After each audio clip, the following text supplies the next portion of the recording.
Hello everyone, welcome back to this YouTube channel. तो जैसा कि आप जानते हैं कि इस सेशन में हम लोग लूसेंट का most important 1000 GK GS cover कर रहे हैं।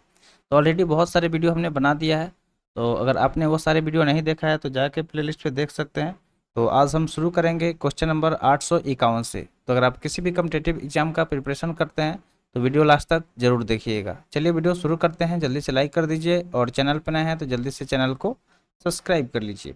तो क्वेश्चन दिया गया है कि गुरु तेग बहादुर की हत्या किसने करवा दी। ठीक है, तो यहाँ पे क्वेश्चन नंबर 851 पूछा जा रहा है किसके बारे में, गुरु तेग बहादुर के बारे में, कि उनका हत्या हो गया था। क्या हुआ था? हत्या हुआ था उनका। तो किसने करवा दी, ये सवाल पूछा जा रहा है कि किसने गुरु तेग बहादुर की हत्या करवा दी। तो इसका सही जवाब क्या हो जाएगा? औरंगजेब ने। औरंगजेब ने क्या किया? गुरु तेग बहादुर की हत्या करवा दिया था। नेक्स्ट क्वेश्चन है कि शाहजहां ने अपनी बेगम मुमताज महल की याद में कौन सा स्मारक बनवाया था। तो बच्चा बच्चा को ये सवाल पता होना चाहिए कि जो ताजमहल है आगरा में स्थित, तो उसको ही शाहजहां द्वारा बनवाया गया था अपनी बेगम मुमताज महल की याद में। तो इसका सही जवाब क्या हो जाएगा? ताजमहल। ठीक है, ताजमहल बनवाया गया था किसके द्वारा? शाहजहां द्वारा। किसके याद में? तो उसकी जो बेगम थी मुमताज महल, उसके याद में।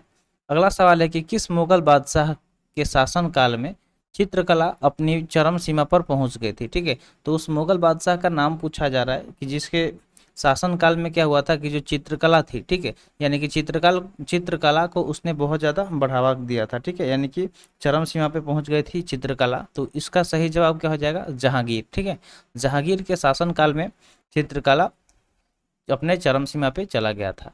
अगला सवाल है सिख धर्म के किस गुरु की जहांगीर ने हत्या करवा दी थी।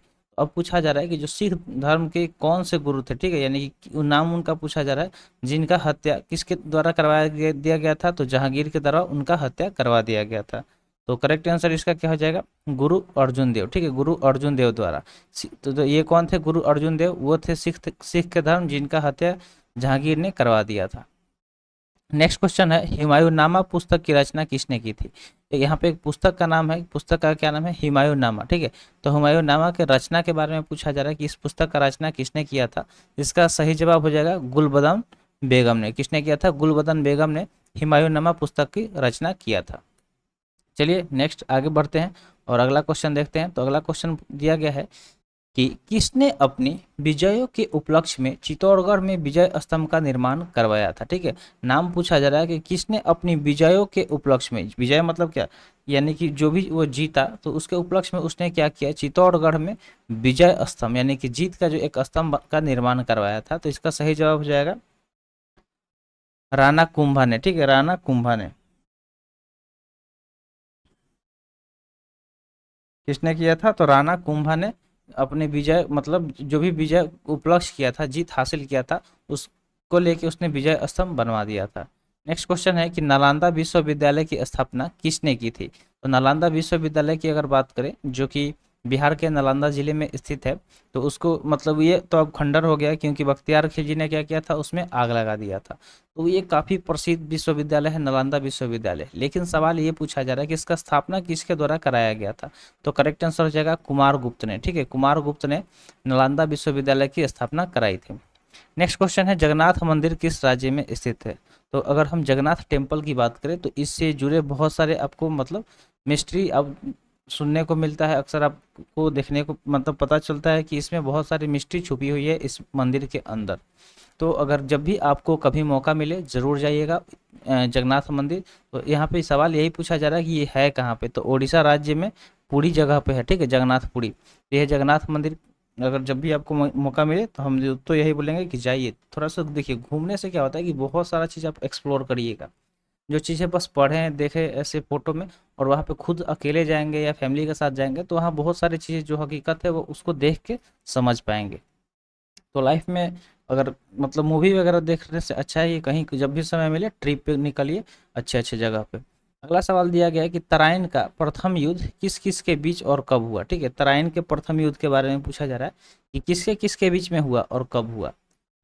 तो तराइन के युद्ध की बात करें तो पृथ्वीराज चौहान व मोहम्मद गौरी के बीच 1191 में हुआ था। ठीक है, तो याद रखिएगा इस सवाल का जवाब कि तराइन का पहला जो युद्ध हुआ था वो पृथ्वीराज चौहान और मोहम्मद गौरी के बीच हुआ था। लेकिन कब हुआ था? तो 1191 ईस्वी में हुआ था। नेक्स्ट क्वेश्चन है शून्य की खोज किसने की। शून्य की खोज की अगर हम बात करें तो शून्य का खोज किसके द्वारा किया गया था, आर्यभट्ट के द्वारा, ठीक है, आर्यभट्ट ने शून्य का खोज किया था।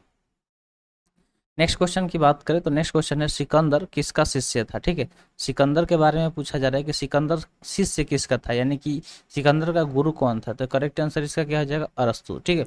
अरस्तु आप सुनते होंगे साइंस में, तो अरस्तु जो कि बायोलॉजी के क्या फादर के नाम से जाने जाते हैं, तो वही इनके बारे में बात हो रहा है कि अरस्तु जो थे वो सिकंदर के गुरु थे, यानी कि सिकंदर अरस्तु का शिष्य था। अगला सवाल है कि सिकंदर का सेनापति कौन था। अगर सिकंदर के सेनापति की बात की जाए कि कौन था उसका सेनापति, तो सेल्यूकस निकेटर, सेल्यूकस निकेटर जो था वो सिकंदर का सेनापति था। कौन, तो सेल्यूकस निकेटर। नेक्स्ट क्वेश्चन है गुप्त वंश का संस्थापक कौन था। अब गुप्त वंश के संस्थापक की बात की जा रही है कि जो गुप्त वंश का संस्थापक कौन था, यानी कि गुप्त वंश को स्टार्ट किसने किया था, इसका स्थापना किसने के द्वारा किया गया था, तो श्रीगुप्त द्वारा। किसके द्वारा किया गया था, श्रीगुप्त द्वारा गुप्त वंश का स्थापना किया गया था। नेक्स्ट क्वेश्चन है कि कुंभ के मेले का शुभारंभ किसने किया। कुंभ का मेला आप सुनते होंगे, बहुत ही मतलब भारत में वो सबसे बड़ा मेला के नाम से जाना जाता है। तो उसी मेले के बारे में पूछा जा रहा है कि इसका शुभारंभ किसने किया था। तो कुंभ के मेला का शुभारंभ हर्षवर्धन ने किया था। किसने किया था, हर्षवर्धन ने। नेक्स्ट क्वेश्चन देखते हैं। नेक्स्ट क्वेश्चन है कि किसी एक स्थान पर कुंभ का मेला कितने वर्ष बाद लगता है। अगर मान लीजिए कि एक बार जहाँ लग गया, जैसे मान लीजिए कि प्रयागराज में एक बार कुंभ का मेला लग गया, तो फिर वहाँ पे मेला लगने में कितना समय लगता है, तो फिर वो 12 साल आपको इंतजार करना पड़ता है।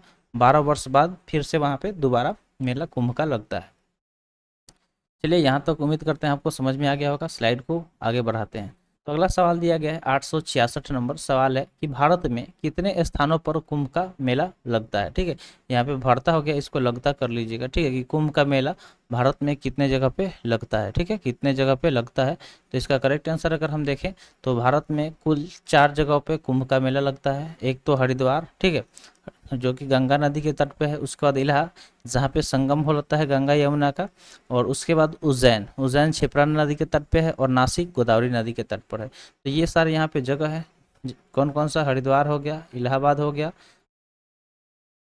उसके बाद उज्जैन हो गया और नासिक हो गया। तो इन सब जगहों पे मेला लगता है, किसका, कुंभ का मेला लगता है। और कितने साल पे एक लगता है एक जगह पे, तो 12 साल बाद, यानी कि एक बार जहाँ लग गया फिर 12 साल बाद वहाँ पे लगेगा। नेक्स्ट क्वेश्चन है कि अजंता की गुफाओं में चित्रकारी किस धर्म से संबंधित है।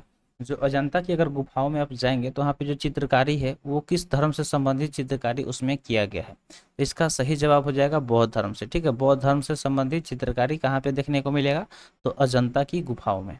नेक्स्ट क्वेश्चन है तेलंगाना राज्य की राजधानी कौन सी है। जब तेलंगाना राज्य का फॉर्मेशन हुआ, कब हुआ था, तो ये भी बहुत बेसिक सवाल है कि हुआ कब था, तो 2014 में हुआ था, ठीक है। तो इसकी राजधानी की बात की जा रही है, तो इसका राजधानी कौन सा है, तो हैदराबाद। जो हैदराबाद है वो तेलंगाना राज्य की राजधानी है। नेक्स्ट क्वेश्चन है कौन सा नगर अगले 10 वर्ष तक तेलंगाना और आंध्र प्रदेश दोनों राज्यों की राजधानी रहेगा, ठीक है। तो यानी कि ये अभी 2014 में इसका फॉर्मेशन हुआ था और अगले 10 साल यानी कि 2024 तक ये जो तेलंगाना और आंध्र प्रदेश दोनों का राजधानी कौन रहेगा, तो हैदराबाद, ठीक है। जो हैदराबाद अभी प्रेजेंट है, मतलब 24 तक रहेगा। उसके आगे क्या होगा देखेंगे, जैसा न्यूज आएगा आपको जरूर पढ़ाएंगे। नेक्स्ट क्वेश्चन है कि भारत में कितने पिन कोड जोन है, ठीक है। टोटल पिन कोड जोन की अगर हम बात करें तो टोटल 9 पिन कोड जोन है भारत में। कितने है, तो 9 है, ठीक है। तो याद रखिएगा पूरा टोटल पिन कोड के एक हमने वीडियो भी बनाया था कि कैसे पिन कोड काम करता है। तो आप जाएंगे सर्च करेंगे, ठीक है, तो मिल जाएगा हमारे चैनल पे कि how pin code works in India, इस तरह वो आपको मिल जाएगा। नेक्स्ट क्वेश्चन की बात करें तो नेक्स्ट क्वेश्चन है भारत में डाकू सूचकांक प्रणाली, सॉरी डाकू पढ़ दिए, ठीक है, डाक सूचकांक प्रणाली यानी कि पिन कोड प्रणाली का शुभारंभ कब हुआ था, ठीक है।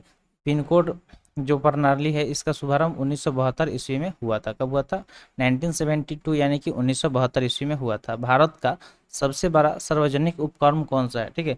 भारत का सबसे बड़ा सार्वजनिक उपक्रम के बारे में कहा जा रहा है, पूछा जा रहा है कि कौन सा है। तो इसका करेक्ट आंसर क्या हो जाएगा, जो इंडियन रेलवे है, ठीक है, जो भारतीय रेलवे है वो भारत का सबसे बड़ा सार्वजनिक उपक्रम है, ठीक है, सबसे बड़ा सार्वजनिक उपक्रम है। चलिए आगे बढ़ते हैं अगले सवाल की तरफ। अगला सवाल पूछा जा रहा है कि भारत और पाकिस्तान के बीच चलने वाली रेलगाड़ी कौन सी है, यानी कि वो कौन सी रेलगाड़ी है जो भारत और पाकिस्तान दोनों के बीच चलती है। तो इसका करेक्ट आंसर क्या हो जाएगा, समझौता एक्सप्रेस, ठीक है। समझौता जो एक्सप्रेस है उसको थार एक्सप्रेस के नाम से भी जाना जाता है। तो समझौता एक्सप्रेस है वो भारत और पाकिस्तान के बीच चलने वाली रेलगाड़ी है। अगला सवाल है भारत में प्रथम विद्युत रेल कब चली। ठीक है, प्रथम विद्युत रेल के बारे में पूछा जा रहा है कि भारत में सबसे पहली बार विद्युत रेल कब चली थी। तो इसका करेक्ट आंसर 1925 ईस्वी में हो जाएगा। डक्कन, जिसका नाम क्या है, डक्कन क्वीन। ठीक है, डेक्कन क्वीन उसका नाम था। प्रथम विद्युत रेल का, फर्स्ट इलेक्ट्रिक रेल का क्या नाम था, तो डक्कन क्वीन। अगला सवाल है कि भारत में कुल रेल मार्ग की लंबाई कितनी है। अगर पूरे भारत में बात की जाए कि जो रेल मार्ग है उसकी कितनी लंबाई है, तो करेक्ट आंसर इसका क्या हो जाएगा। तो टोटल लंबाई की अगर बात करें तो 63,974 किलोमीटर टोटल रेल मार्ग की लंबाई है पूरे भारत में। चलिए आगे की तरफ बढ़ते हैं। अगला सवाल यहाँ पे दिया गया कि भारत की सबसे लंबी रेल सुरंग कौन सी है। ठीक है, रेल सुरंग यानी कि वो ऐसा सुरंग जिससे रेल होकर पास करती है, उसके बारे में बात की जा रही है कि लंबी सुरंग कौन सी है। तो इसका सही जवाब हो जाएगा पीर पंजाल सुरंग, जो कि जम्मू कश्मीर में स्थित है। कहाँ पे स्थित है, पीर पंजाल सुरंग, तो जम्मू कश्मीर में स्थित है। चलिए आगे बढ़ते हैं। क्षेत्रफल की दृष्टि से भारत का सबसे बड़ा जिला कौन सा है। ठीक है, क्षेत्रफल की दृष्टि से भारत का सबसे बड़ा जिला लद्दाख हो जाएगा। ठीक है, जो जो लद्दाख है वो भारत का सबसे बड़ा जिला है क्षेत्रफल की दृष्टि से। अगला सवाल है कि कौन सा महाद्वीप पूर्णतः हिमाच्छादित, यानी कि हिमाच्छादित मतलब होता है हिम, हिम से ढका हुआ, यानी कि बर्फ से ढका हुआ। ठीक है, तो कौन सा महाद्वीप है जो कि पूर्ण रूप से हिम से ढका हुआ है, यानी कि बर्फ से ढका हुआ है। तो करेक्ट आंसर क्या हो जाएगा इसका, अंटार्कटिका। जो अंटार्कटिका है वो पूर्णतः बर्फ से ढका हुआ है। नेक्स्ट क्वेश्चन है पृथ्वी तल पर कितने प्रतिशत भाग पर महाद्वीपों का विस्तार पाया जाता है। ठीक है, पृथ्वी तल पर पूछा जा रहा है, प्रतिशत वाइज पूछा जा रहा है कि कितने प्रतिशत भाग पर महाद्वीप का विस्तार यानी कि भूभाग पाया जाता है। तो टोटल क्या हो जाएगा कि 29.2%। ठीक है, 29.2% मात्र लैंड है आपको पूरे पृथ्वी पर, बाकी जो भी है वो पानी से घिरा हुआ है। अगला सवाल है कि भारत व बांग्लादेश के बीच विवाद किन द्वीपों पर है। ठीक है, तो भारत और बांग्लादेश के बीच एक विवाद है। ठीक है, एक द्वीप को लेकर विवाद है, तो कौन सा द्वीप है, ये सवाल पूछा गया है। तो इसका सही जवाब हो जाएगा कच्चा तीवु द्वीप और न्यूमुर द्वीप। ये जो द्वीप का नाम आप यहाँ पे देख रहे हैं, कच्चा तीवु द्वीप और न्यूमुर द्वीप, ये इसी द्वीप पर क्या है कि भारत और बांग्लादेश के बीच विवाद है, आपसी मतभेद है जो भी है। अगला सवाल है कि भारत का उत्तर से दक्षिण तक विस्तार कितना है। तो देखिए अपने देश के बारे में डिटेल चीज़ें पता होनी चाहिए, लंबाई कितनी है, क्षेत्रफल कितनी है, जनसंख्या की दृष्टि से रैंक, उसके बाद क्षेत्रफल की दृष्टि से रैंक, इस तरह से चीज़ें आपको पता होना चाहिए कि जो भारत है अपना लैंड बॉर्डर कितना शेयर करता है किस किस देश के साथ, टोटल इसका कोस्ट लाइन कितना है। ठीक है, ये सारी चीज़ें आपको पता होना चाहिए। तभी उत्तर से दक्षिण तक का विस्तार पूछा गया है। तो 3214 किलोमीटर कितना हो जाएगा, 3214 किलोमीटर उत्तर से दक्षिण तक। ठीक है, अगला सवाल पूछा गया है कि भारत के मानक समय और ग्रीनविच समय में कितना अंतर होता है। तो अगर भारत के मानक समय और जो ग्रीनविच टाइम है, जिसको मतलब 0 डिग्री बोला जाता है, तो वहाँ उस दोनों के बीच में 5.5 घंटा की अंतर है। कितना अंतर है, 5.5 घंटा का। ठीक है, कितना का अंतर है, तो 5.5 घंटा का। अगला सवाल पूछा गया है कि भारत की स्थल सीमा की लंबाई कितनी। अभी अभी आपको बताया हमने कि किन किन चीज़ों के बारे में नॉलेज होना चाहिए, जैसे कि स्थल सीमा की लंबाई कितनी है, तो 15,200 किलोमीटर। कितना लंबाई है स्थल सीमा का, 15,200 किलोमीटर भारत के स्थल सीमा की लंबाई है। नेक्स्ट क्वेश्चन है कि भारत की सबसे लंबी सुरंग पीर पंजाल सुरंग किस राज्य में स्थित है। तो अभी अभी आपने यहाँ पे पढ़ा, ऊपर देखिए, यहाँ पे देख पा रहे होंगे, यहाँ पे हमने बताया कि जो पीर पंजाल सुरंग है वो कहाँ पे, जम्मू कश्मीर में है, जो कि भारत की सबसे लंबी रेल सुरंग है। तो वही चीज़ तो यहाँ पे आपसे घुमा के पूछ लिया गया है। तो अगर ऑलरेडी हमने पढ़ा तो इसका आसानी से हम जवाब दे पाते हैं। ठीक है, तो उम्मीद करते हैं आपको समझ में आ गया होगा कि कैसी चीज़ें देखिए रिलेटेड है, बार बार पूछी जाएगी घुमा फिरा के, तो आपको सही से पढ़ना है कि उसका आंसर आपको हमेशा याद हो जाए। अगला सवाल है कि भूवैज्ञानिक के अनुसार आज जहाँ हिमालय पर्वत है वहाँ पहले क्या था। यानी कि जो भी मतलब भूवैज्ञानिक है उनके अनुसार ऐसा सवाल पूछा जा रहा है कि आज के डेट में जहाँ हिमालय पर्वत है वहाँ से पहले क्या हुआ करता था। तो टीथिस नामक सागर हुआ करता था, ऐसा कौन मानते हैं, तो जो भूवैज्ञानिक है उनका ऐसा मानना है कि टीथिस नामक एक सागर हुआ करता था। नेक्स्ट क्वेश्चन है कि भारत में, क्वेश्चन क्या है कि भारत में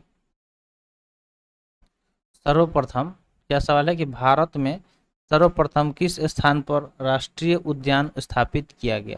ठीक है, तो सबसे पहले पूरे भारत की अगर हम बात करें तो कहाँ पे राष्ट्रीय उद्यान स्थापित किया गया, तो इसका सही जवाब हो जाएगा उत्तराखंड में। उसका नाम भी जान लीजिए कि Jim Corbett national park Nainital Uttarakhand में स्थित है। तो यही वो राष्ट्रीय उद्यान है जिसका भारत में सबसे पहली बार जिसको स्थापित किया गया। नेक्स्ट क्वेश्चन है कि कौन सा अभयारण्य जंगली हाथियों के लिए प्रसिद्ध है? ठीक है, तो उस अभयारण्य का नाम पूछा जा रहा है जो कि फेमस है किस चीज़ के लिए, तो जंगली हाथियों के लिए। तो इसका करेक्ट आंसर क्या हो जाएगा? पेरियार। ठीक है, पेरियार केरल। कुछ साल पहले आप न्यूज़ में था कि एक हाथी को बम से उड़ा दिया गया था, क्योंकि वो जो मतलब केरल में ही हुआ था ये चीज़। तो केरल में हाथी की संख्या ज़्यादा है और वहाँ पे जंगली हाथियों का अभयारण्य भी है। आगे बढ़ते हैं। अगला सवाल है कि लाहौर दिल्ली बस सेवा क्या कहलाती है? जो लाहौर और दिल्ली की बस सेवा है वो क्या कहलाती है? तो सदा ए सरहद इसका नाम भी है, जिसका नाम क्या है? सदा ए सरहद कहलाती है।